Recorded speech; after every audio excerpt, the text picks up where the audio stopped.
after a long time, we are continuing with the series of criticism. We have taken a great big break, and I have seen it. So we are now continuing the same series of Aristotle. I have left it between. हम लोग यहाँ पे Aristotle का poetics कर रहे थे.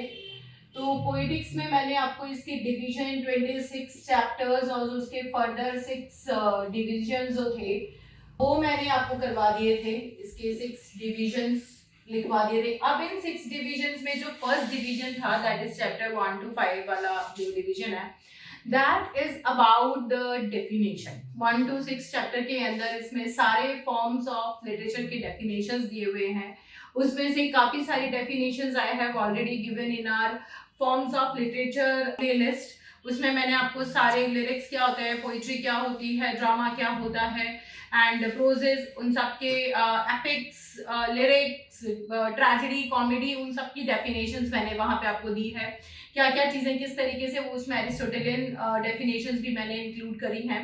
And those who really want more information about it can follow us on our classes, can ask us to give notes. हमारे पास पूरे compiled notes हैं, आप उसको ऑर्डर कर सकते हैं.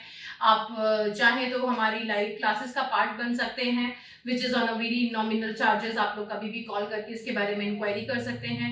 जो भी आपको चाहिए कि हाँ ये चीज़ें हमें बहुत डिटेल में मैम से पढ़ना है, you can approach us any time, you are free to do that. And उसके लिए हम लोग बहुत ज़्यादा हाई फाई फीसेस नहीं रखा है, तो you can approach us. You have to just tell it that you have taken the number from YouTube. अगर आपने हमें ये चीज बोला कि आप YouTube के रेफरेंस से हमें अप्रोच कर रहे हैं तो आपके लिए बिल्कुल नॉमिनल फीस रहेगी. वो मैं यहीं पे डिक्लेयर नहीं करना चाहती, ठीक है.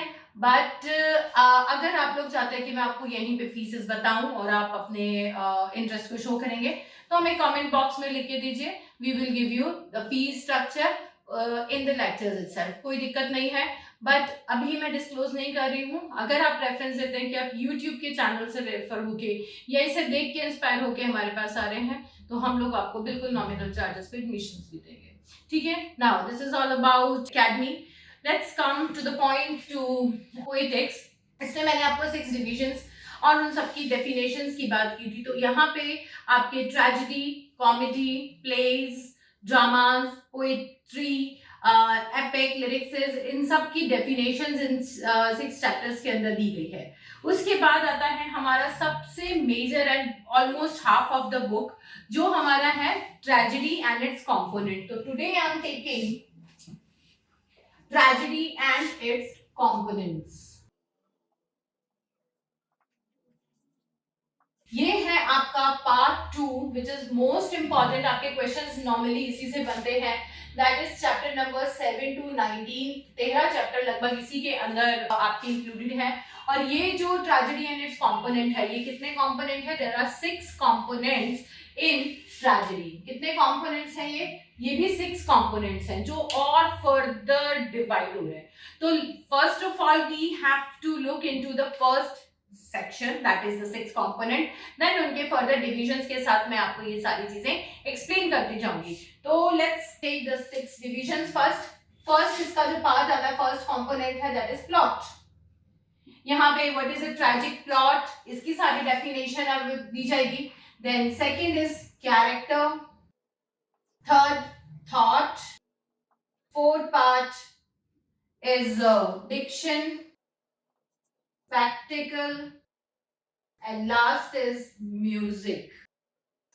ये 6 पार्ट्स हैं आपके जिसके अंदर फिर फर्दर डिविजन्स होंगे जो हमें समझना बहुत बहुत जरूरी है. तो पहले हम एक एक के डिवीजन समझेंगे, then I will give you कि किसमें कौन सी थ्योरी आती है एंड उनकी डेफिनेशंस भी हम यहाँ पे करेंगे फॉर श्योर.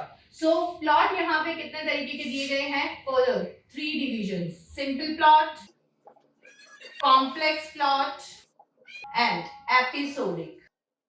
3 प्लॉट्स यहाँ पे बताए गए हैं. कैरेक्टर केवल 2 हैं, flat and round.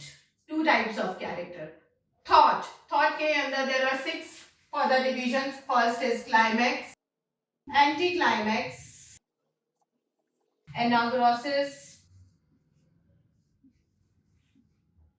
पेरिपेशिया, catastrophe, and last is 3 unities.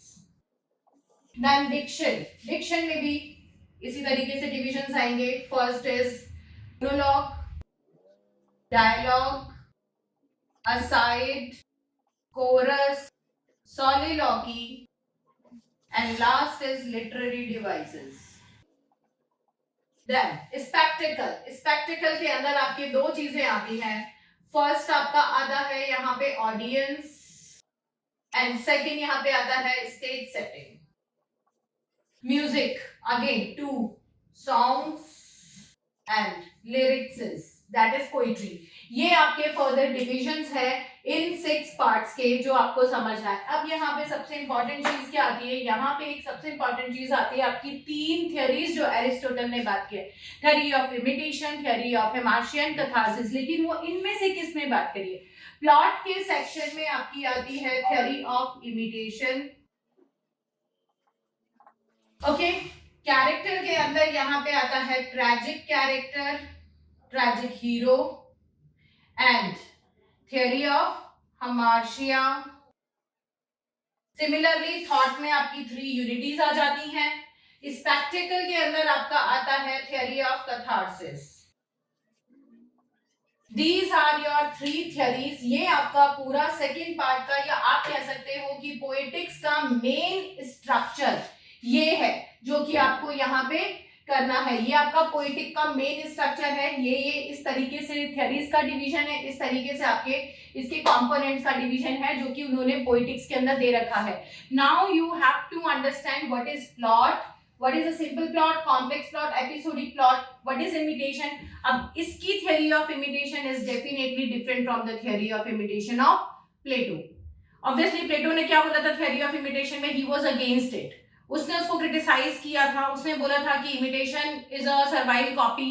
वहां पे लोग केवल कॉपी करते रहते हैं, चीजों को इस तरीके से करते हैं, हमें नहीं इनको फॉलो करना चाहिए.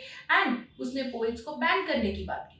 लेकिन यहाँ पे Aristotle is in favour of poets and poetry. He was in favour of these people who are writing such great literature. उसने कहा लिटरेचर को लिखना बहुत इंपॉर्टेंट है क्योंकि ये यहाँ पे कहीं ना कहीं एक मेंटल क्रिएटिविटी को दिखाता है. तो यहाँ इसने क्या कहा है, इसने थ्योरी ऑफ इमिटेशन के अंदर फर्स्ट चीज क्या बोली है, according to Aristotle imitation is a creative art. It is the imagination of a poet without which a literature cannot create it. तो इसके बिना कोई लिटरेचर क्रिएट नहीं किया जा सकता. It is very important. और उसने इमिटेशन को एक सर्वाइल कॉपी या एक जस्ट कहीं से कुछ उठा के उसको ट्वाइस और थ्राइस रिमूव फ्रॉम रियलिटी नहीं कहा. उसने कहा imagination, imitation is just a source to create a valuable literature. तो इमिटेशन को उसने सोल ऑफ लिटरेचर बोला है. उसने यहाँ पे इसको कंपलसरी पार्ट बना दिया है कि कहीं का अगर कोई सोर्स ही नहीं होगा तो लोग उससे रिलेट ही नहीं कर पाएंगे. उसको रिलेट करने के लिए जरूरी है कि वो चीज कहीं ना कहीं से ली गई हो, so that people should have a idea about it. तभी वो अपने आप को उससे रिलेट कर पाएंगे, और जब रिलेट कर पाएंगे तभी लिटरेचर सक्सेसफुल हो सकता है. तो यहाँ पे उसने थ्योरी ऑफ इमिटेशन में क्या बताया, theory of imitation is the soul of literature and that is important because it is important to have a connection between the drama and the audience. उसके लिए क्या जरूरी है, imitation. क्योंकि imitation किसका होता है, which is already present in the world. जो चीज ऑलरेडी प्रेजेंट है, जो स्टोरी ऑलरेडी प्रेजेंट है, जो चीजें यहाँ पे ऑलरेडी है, उन्हीं चीजों का इमिटेशन हो सकता है. तो when the imitation of those things will be done, then only the audience will be able to relate with it. तो यहाँ पे इन्होंने imitation को soul of literature बोला है. Now what is plot? Plot is obviously based on imitation. So plot is the soul of drama which is compiled with character, thought and language, in which a poet used to design a thought, used to design a story, in which he used the decorative language to represent the idea through the character. That is plot. Plot is something which is the soul of a drama. उसके बिना एक drama खड़ा नहीं हो सकता. और plot किससे आएगा, इमिटेशन से आएगा. क्लियर? ये चीजें तो बिल्कुल बेसिक है। अब प्लॉट कितने तरीके के बताए हैं इन्होंने। प्लॉट यहाँ पे इन्होंने बताया simple, complex and episodic. What is a simple plot? Simple plot वो प्लॉट होता है जिसमें केवल लीनियर डेवलपमेंट होता है, ठीक है, दिस इज प्लॉट। अगर मैं एक सिंपल लैंग्वेज में बोलूं, दिस इज प्लॉट जिसके ऊपर ड्रामा बिल्ड करता है, जिसके ऊपर ड्रामा बिल्ड करता है, इस तरीके से। लेकिन एक लीनियर सिंपल प्लॉट क्या होता है, जो कि यहां से अगर स्टार्ट हो रहा है तो उसमें डेवलपमेंट के नाम पे बस ये हो रहा है एंड दैट एंड्स। जिसमें लीनियर डेवलपमेंट होता है, छोटे मोटे अप्स एंड डाउन्स होते हैं और ना के बराबर होते हैं। तो सिंपल प्लॉट के लिए इन्होंने बोला है simple plot is one which doesn't have much ups and downs and doesn't show the variety of the characters. It does not show climax and anticlimaxes. तो प्लॉट का डेवलपमेंट कैसे होगा? लीनियर होगा, ग्राफिकल नहीं होगा, लीनियर होगा। इसमें climax, anti climax, इनॉग्रेसिस, पेरिपेशिया नहीं होगा, कैटेस्ट्रॉफ नहीं होगा। 3 यूनिटीज होंगी लेकिन बाकी सब चीजें नहीं होगी। तो यहाँ पे थॉट बहुत ज्यादा नहीं है, इसीलिए these plots are good and compatible to comedy. उसने क्या बोला? Simple plots are good and compatible to comedies. क्यों? क्योंकि कॉमेडीज के अंदर फ्लैट कैरेक्टर्स होते हैं, वो जैसे आते हैं बस कॉमेडीज करते हैं, ह्यूमन फॉलीज को रिप्रेजेंट करते हैं और वहां से निकल जाते हैं, उनका एंड हो जाता है। हैप्पी बिगिनिंग होती है, हैप्पी एंडिंग होती है, वहां पे ऐसा कुछ भी नहीं होता जिसकी वजह से ऑडियंस कंफ्यूज हो, जिसकी वजह से ऑडियंस को अपने इमोशंस को इन्वेस्ट करना पड़े। केवल वहां पे ह्यूमन फॉलीज का मजाक उड़ाया जाता है, केवल वहां पे ह्यूमन फॉलीज को रिप्रेजेंट किया जाता है टू क्रिएट लाफ्टर। इसलिए उसका डेवलपमेंट इतना ही होता है, छोटी छोटी चीजें बस की जाती हैं और एंड हो जाता है। तो दिस इज सिंपल प्लॉट, जहां पे बहुत ज्यादा अप्स एंड डाउन्स नहीं होते, कोई ट्रूथ रिवील नहीं हो रहा है, कोई फॉर्च्यून रिवील नहीं हो रहा है, कोई ट्रेजेडी नहीं हो रही है, कोई डेथ नहीं हो रही है। तो this is simple plot. Second is complex plot. Complex plot की कैरेक्टरिस्टिक्स क्या होती है? कॉम्प्लेक्स प्लॉट वो प्लॉट्स होते हैं जिसके अंदर चीजें बहुत ज्यादा अप्स एंड डाउन्स पे होती हैं, सब प्लॉट्स होते हैं, अ play within a play होते हैं। तो इसके अंदर इन्होंने कैरेक्टरिस्टिक्स के अंदर क्या क्या बताया है? I have to rub a few things, क्योंकि मैं सारा तो एक ही लेक्चर में आप लोगों को नहीं करवा पाऊंगी, but to explain it one by one, I'm rubbing all these things so that I can explain it properly. So just let me rub all these. So we were doing complex plot. यहाँ पे complex plot की इन्होंने क्या क्या characteristics बताई थी? complex plot के अंदर इन्होंने जो characteristics बताई थी वो आएंगी आपकी like first subplots यहाँ पे होते हैं and play within a play. That is called meta play. इसको मेटा प्ले भी बोलते हैं। तो कॉम्प्लेक्स प्लॉट के अंदर एक तो पैरेलली 2-3 स्टोरीज एक साथ चल सकती हैं, क्योंकि देखो जितने भी सब प्लॉट्स होंगे वही यहाँ पे आई फॉरगेट टू मेंशन कि इस प्लॉट के अंदर आपका क्या आ जाएगा? प्लॉट के अंदर आपकी आ जाएगी theory of imitation. And theory of imitation को हम लोगों ने क्या बोला है यहाँ पे? Soul of drama. ठीक है, तो ये जो है थ्योरी ऑफ इमिटेशन यहाँ पे सब प्लॉट्स के ऊपर भी अप्लाई होती है। जितने सब प्लॉट्स होंगे उतने इमिटेशंस यहाँ पर है, क्योंकि जो सब प्लॉट्स हैं they are also inspired from imitation. जितनी भी स्टोरीज हैं वो कहीं कहीं से छोटी छोटी उठा के यहाँ पे कंपाइल की जा सकती है एक मेन स्टोरी लाइन के साथ साथ, दैट इज सब plot. Play within a play होता है कि जब एक ट्रूथ को रिवील करने के लिए हमें एक एक्स्ट्रा एलिमेंट की जरूरत पड़ती है, तो हम क्या करते हैं? उस पर्टिकुलर प्ले के अंदर एक छोटा सा प्ले और डाल देते हैं, so that the characters can reach to a conclusion. उसी स्टोरी से रिलेटेड एक छोटी सी स्टोरी उसमें और ऐड कर दी जाती है, लाइक अ प्ले की वहां प्ले हो रहा है और वो जो मेन कैरेक्टर्स है वो उनको देख रहे हैं। तो एक वन एक्ट प्ले टाइप यहाँ पे प्ले होता है, जिसमें बेस्ट एग्जांपल आपको हैमलेट का पता ही है, mouse trap, that is a play within a play. लेकिन सब प्लॉट्स होते हैं जब एक कैरेक्टर के साथ और भी सब प्लॉट्स चल रहे हों, जैसे कि मिडसमर्स नाइट ड्रीम के अंदर था। और अगर मैं ट्रेजेडी की बात करती हूँ तो शेक्सपियर ने तो सब प्लॉट्स नहीं इतने यूज करे, लेकिन लेटर ऑन बाकी के राइटर्स ने काफी सारे सब प्लॉट्स अपने ड्रामास के अंदर यूज करे हैं। ठीक है, तो यहाँ पे कॉम्प्लेक्स प्लॉट वो होते हैं जिसमें एक के साथ कई स्टोरीज एक साथ चल रही हो, दैट इज सब प्लॉट्स। एंड जब किसी एक प्ले के अंदर दूसरे प्ले को मर्ज कर दिया जाता है या उसको इनैक्ट करवाया जाता है कि मेन कैरेक्टर्स खुद एक प्ले देख रहे हैं, that is called play within a play. ठीक है, ये आता है complex plot and he called that complex plots are best for tragedy. जैसे कि इसने ये कहा कि simple plots are best for comedies, इसी तरीके से complex plots are best for tragedy, they are meant for tragedies, क्योंकि ट्रेजेडीज के अंदर ही ये चीजें ज्यादा होती हैं कि एक प्लॉट दूसरा प्लॉट दो तीन प्लॉट को मर्ज करके एक स्टोरी बनाई जाती है या उसी के अंदर चीजों को किया जाता है। सिमिलरली यहाँ पर आता है एपिसोडिक प्लॉट। एपिसोडिक प्लॉट क्या होता है? जैसे मैंने आपको ये प्लॉट का डायग्राम बताया कि दिस इज लाइक इमिटेशन और प्लॉट, और इसके ऊपर ये जो ग्राफ है this is about a play. तो ये एक ग्राफ है फॉर प्ले, एक प्ले ट्रेजेडी मेनली इसी तरीके से एक प्लॉट के ऊपर रन करती है, it rises and it shows a fall toward the end. Comedy जो होती है, कॉमेडी लीनियर प्लॉट के साथ चलती है। So this is called simple plot. ये जो है this is your complex plot, जो ट्रेजेडी के लिए माना जाएगा कि पहले वो राइज दिखा रहा है देन वो फॉल दिखा रहा है, दिस इज कॉम्प्लेक्स प्लॉट। लेकिन what is episodic plot? Episodic plot क्या होता है? एपिसोडिक प्लॉट होता है जिसमें जो ये प्लॉट है this is divided into many episode, जो कि एपिसोड्स के अंदर डिवाइड होता है।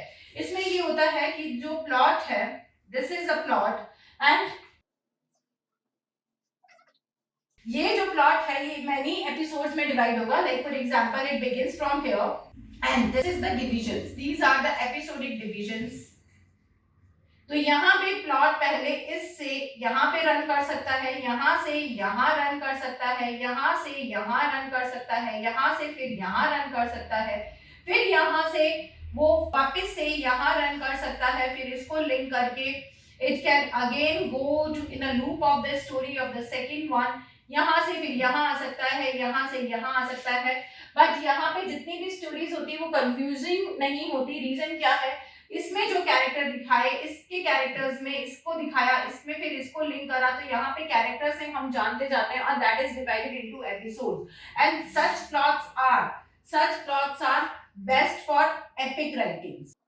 ठीक है, ये जो एपिसोडिक प्लॉट्स है ये एपिक राइटिंग्स के लिए होते हैं। रीजन उसमें रेंज ऑफ कैरेक्टर्स बहुत ज्यादा होती है, इसमें रेंज ऑफ कैरेक्टर्स बहुत ज्यादा होती है, इसमें मिथ्स होते हैं इंक्लूडेड, तो गॉड एंड गॉडेसेस का इन्वॉल्वमेंट उसके हिसाब से चीजें होती हैं and historical story and events, ये सारी चीजें होती है एक एपिसोडिक प्लॉट के अंदर।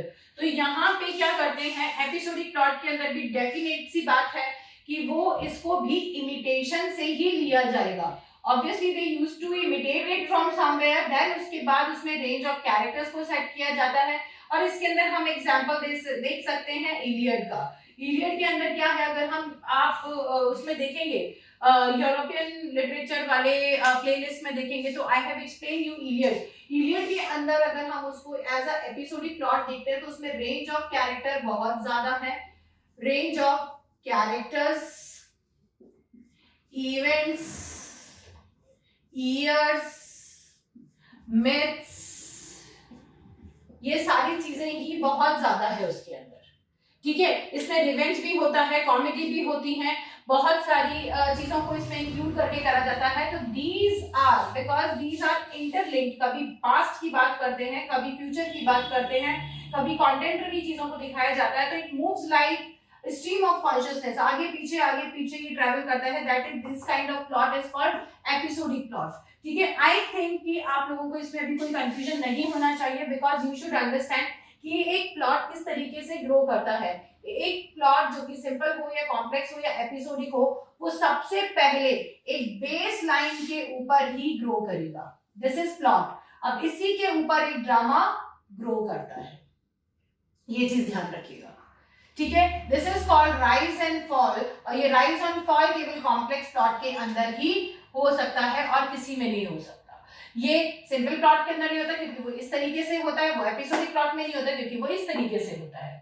ठीक है, इन चीजों को समझने के लिए take time, but do understand, क्योंकि ये बहुत जरूरी है। आप लोग भी कल को अपने लिए टीचिंग वगैरह की प्रिपरेशन कर रहे हैं, तो you have to make your students understand these concept. तो first of all these are the thing, plot. Now I will take the second element, character today. So let me rub it. Now the second one is character. अब character में क्या आता है, character जो आपका division है वो मैंने आपको बताया, दो डिवीजन नजर आते हैं यहाँ पे कैरेक्टर के, flat characters and round characters. दोनों ही कैरेक्टर हर तरीके के प्ले में होते हैं। यहाँ पे अगर हम बात करते हैं तो एरिस्टोटल ने प्लेस के मामले में केवल दो तरीके के प्लेस की बात करी है, ट्रेजेडी एंड कॉमेडी। ठीक है, अब इन दोनों प्ले के हिसाब से ही आपको बाकी की चीजें समझनी, चाहे वो हिस्टोरिकल प्ले है, चाहे वो रिलीजियस प्ले है, कुछ भी है, वो इन्हीं दो प्लेस के, इन्हीं दो कैटेगरी में डिवाइड होगा। या तो वो कॉमेडी है या फिर वो ट्रेजेडी है, या तो उसकी बैड एंडिंग है या तो उसकी हैप्पी एंडिंग है। तो दो तरीके के प्लेस होते हैं। फ्लैट कैरेक्टर्स क्या होते हैं, जो फ्रॉम स्टार्ट टू एंड एक जैसे रहते हैं, ये कैरेक्टर्स चेंज नहीं होते। How they have been introduced, they remain the same. For example हम लोग देखते हैं हैमलेट का कैरेक्टर। हैमलेट का कैरेक्टर फ्लैट कैरेक्टर है? No, because it shows changes. It was an innocent character when it was introduced, but it turned into a revenger. It behaves like a madman. He left his love and he was just seeking for the revenge at any cost. तो उसने हर तरीके के changes को यहाँ पे दिखाया। अगर हम यहाँ पे डेस्डेमोना का कैरेक्टर देखते हैं, ओफिलिया का कैरेक्टर देखते हैं, तो वो क्या है, वो फ्लैट कैरेक्टर है। वो जैसे बिगनिंग में दिखाए थे वो एंड में भी वैसे हैं, इमोशनल है, लवेबल है, अडोरेबल है, एंड अल्टीमेटली उसी वजह से वो सुसाइड भी कर लेते हैं। तो यहाँ पे वो कैरेक्टर्स क्या है, these are flat character which has been introduced as a character and ends with the same personality. They doesn't show any kind of change. जो अपने कैरेक्टरिस्टिक्स के अंदर अपनी पर्सनालिटी में कोई भी चेंज शो नहीं करते, वो कौन से होते हैं, फ्लैट कैरेक्टर्स। जैसे अगर हम लोग हैमलेट में एग्जांपल लेते हैं तो गर्ट्रूड, ओफिलिया मैंने बोला। हम ओथेलो में देखेंगे तो Desdemona is the same character, Casio is the same character. हम किंग लियर में देखेंगे तो Cordelia is the same character, she doesn't show any changes. अगर हम मैकबेथ के अंदर देखते हैं तो who is the same character, बैंको इज अ फ्लैट कैरेक्टर, वो चापलूस टाइप का ही दिखाया था and ultimately faced death. Macduff loyal था, वैसे ही दिखाया। मैकबेथ लॉयल था, turn into ambitious character and later on unemotional character. तो वही वहां पे सेंट्रल कैरेक्टर है, उसी ने ट्रेजेडी फेस करी, यहाँ पे वही चीज देखने को मिलेगी हमें। तो जो सेंट्रल कैरेक्टर होता है वो हमेशा राउंड कैरेक्टर होता है, क्योंकि वो यहाँ पे क्या शो करता है, चेंजेस शो करता है, इट चेंजेस। ये जो कैरेक्टर है वो चेंज होता है। फॉर एग्जाम्पल हैमलेट का मैंने आपको दिया, Othello was a brave and intellectual commander in chief, like intelligent character in the beginning, but later on it shows like a fool, it behaves like a fool, it was manipulated by a simple character, it was suffering from inferiority complex and showing such kind of frailties or fragilities in the characters कि यहाँ पे minor आपके flaws हैं। क्योंकि यहाँ पे कौन सी theory आ रही है, मैंने आपको तब भी बताया था कि कैरेक्टर के अंदर आपकी आ जाती है theory of hamartia. What is basically theory of hamartia? Theory of hamartia के साथ आपका आ जाएगा ट्रैजिक हीरो। इसका मतलब कॉमिक कैरेक्टर के अंदर यहाँ पे हमार्शिया नहीं दिखाया जाता। ट्रैजिक कॉमिक कैरेक्टर्स के अंदर क्या होता है, फॉलीज। फॉलीज मतलब कैरेक्टर में कुछ भी कमी है और वो उस वजह से स्टूपिडिटी कर रहा है और लोगों को हंसी आ रही है। यहाँ पे फ्लॉ का मतलब एक ऐसी कमी which is leading to the fall.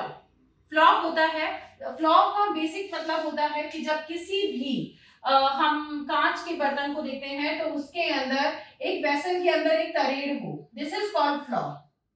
ठीक है, एक ग्लास के अंदर या किसी के अंदर हम लोग एक छोटा सा ये फ्लॉ देखते हैं और उसकी वजह से जैसे कि आप गर्म ठंडा कुछ डालोगे ये टूट जाएगा, this is called flaw which leads to the ultimate end. यही यहाँ पे जो हमार्शिया है that is being called compare to humans, कि ह्यूमंस का वो फ्लॉ जो कि इसको अल्टीमेट ट्रेजेडी तक लेके जाए, दैट इज कॉल्ड हमार्शिया।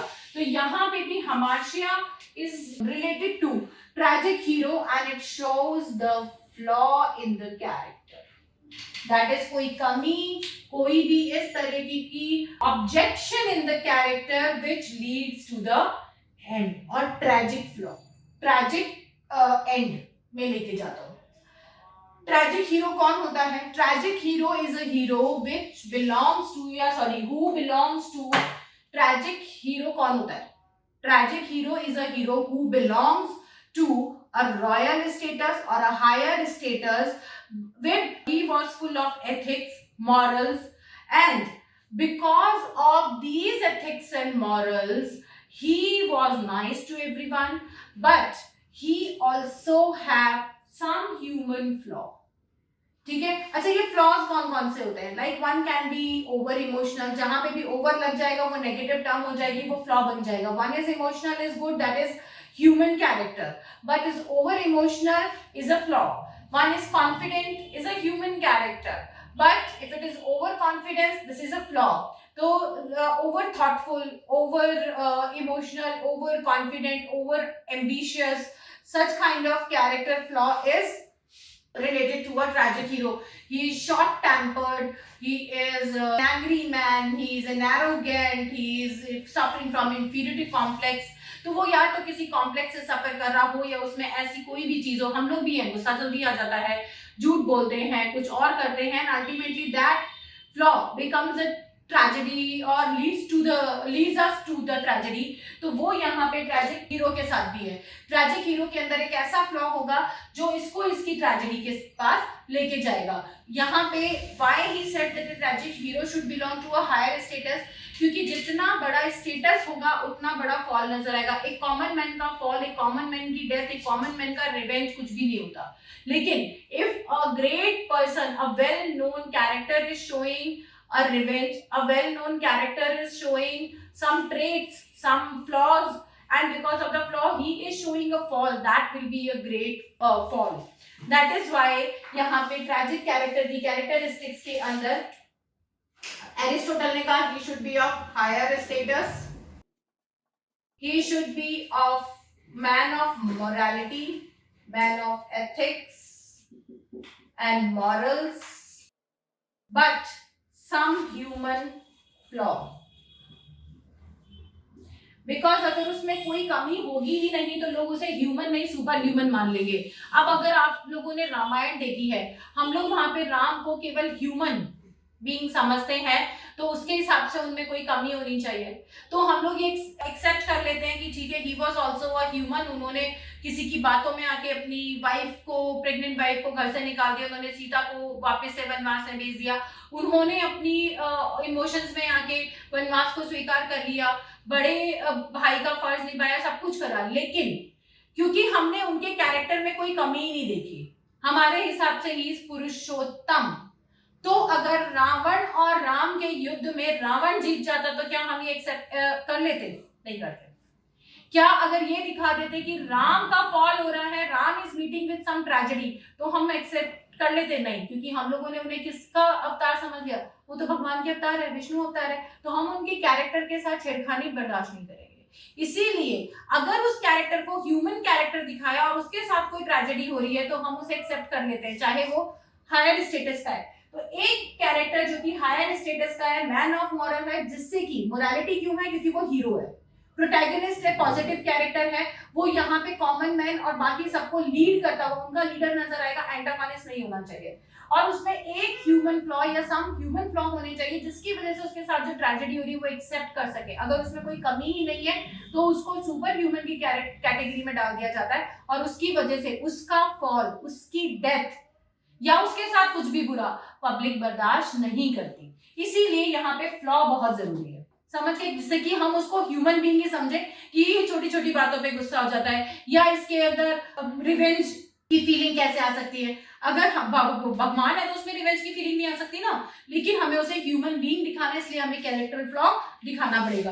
तो यहाँ पे जो राउंड कैरेक्टर्स है वो किससे रिलेटेड होते हैं? ट्रेजेडी से. इट मींस कि ट्रेजिक हीरो क्या होगा? Tragic hero is a round character. वो पहले बिगिनिंग में he will be a man of ethics, वो अच्छा इंसान है, वो ह्यूमैनिटी को लीड कर रहा है, वो सबकी भलाई के बारे में सोच रहा है. बट उसके साथ कोई एक ऐसा इंसिडेंट हुआ जिसकी वजह से उसका फ्लॉ सामने आया, और उस flaw that is leading to tragic and.